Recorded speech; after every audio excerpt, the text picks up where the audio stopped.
সকলোলৈকে পুনৰবাৰ স্বাগতম জনালোঁ। আজি আমি আলোচনা কৰিবলৈ লৈছোঁ গভৰ্ণমেণ্ট ইণ্টাৰ্ণশ্বিপৰ প্ৰগ্ৰেম কিছুমানৰ সম্পৰ্কত। যিবিলাক প্ৰগ্ৰেমছ ভাৰত চৰকাৰৰ জৰিয়তে ইতিমধ্যে ঘোষণা কৰা হৈছে, যিসকল ছাত্ৰ ছাত্ৰীয়ে ইতিমধ্যে গ্ৰেজুৱেশ্যন কমপ্লিট কৰিছে বা এইবাৰ 6 ছেমৰ এক্সাম দিছে, সেইসকল ছাত্ৰ ছাত্ৰীয়ে এই ইণ্টাৰ্ণশ্বিপ প্ৰগ্ৰেমবিলাকৰ বাবে আবেদন কৰিব পাৰে। ভাৰত চৰকাৰৰ অধীনত থকা এই ইণ্টাৰ্ণশ্বিপ প্ৰগ্ৰেমবিলাক ছাত্ৰ ছাত্ৰীসকলৰ বাবে যথেষ্ট গুৰুত্বপূৰ্ণ হয়। বিশেষকৈ ভাৰতৰ কেইটামান গুৰুত্বপূৰ্ণ বিভাগত কাম কৰাৰ সুবিধা লাভ কৰিব পাৰিব এই ইণ্টাৰ্ণশ্বিপ প্ৰগ্ৰেমবোৰৰ জৰিয়তে।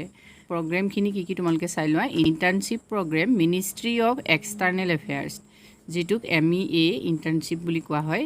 ডিউৰেশ্যন হ'ল ইয়াত এমাহৰ পৰা 3 মাহ আৰু ষ্টাইফেণ্ড দিয়া হ'ব 10,000 টকা মান্থলি, লগতে এয়াৰ ফেয়াৰ দিয়া হ'ব।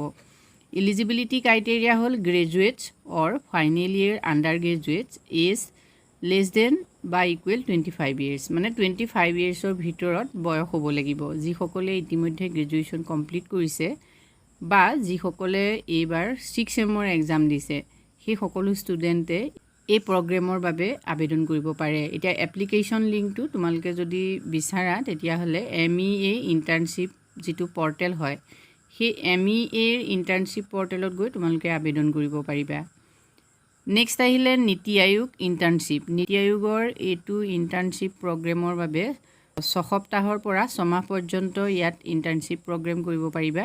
ইয়াত কিন্তু ষ্টাইফেণ্ড নিদিয়ে। এলিজিবিলিটি ক্ৰাইটেৰিয়াটো তোমালোকে চোৱা। UG greater than equal 85% in class 12, মানে আণ্ডাৰ গ্ৰেজুৱেট হ'লেও, মানে যিসকলে এতিয়ালৈকে গ্ৰেজুৱেশ্যন কমপ্লিট কৰা নাই তেওঁলোকে আবেদন কৰিব পাৰিবা, কিন্তু তেওঁলোকৰ হায়াৰ ছেকেণ্ডেৰী যিটো পাৰ্চেণ্টেজ সেইটো কিন্তু 85%ৰ ইকুৱেল বা তাতকৈ বেছি হ'ব লাগিব।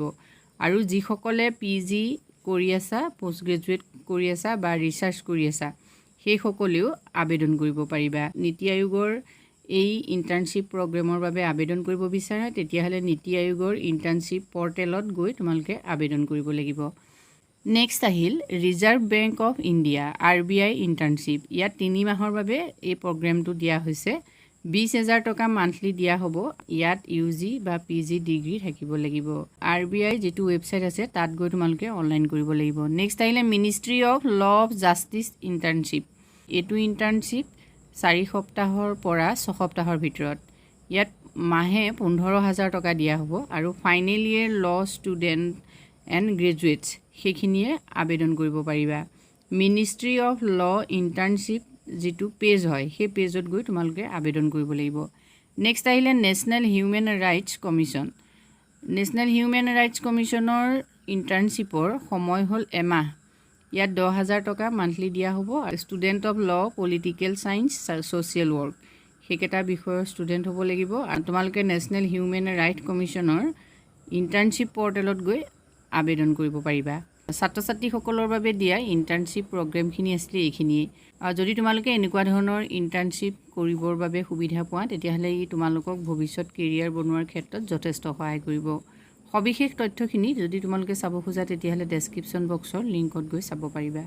আজিলৈ ইমানেই, ধন্যবাদ।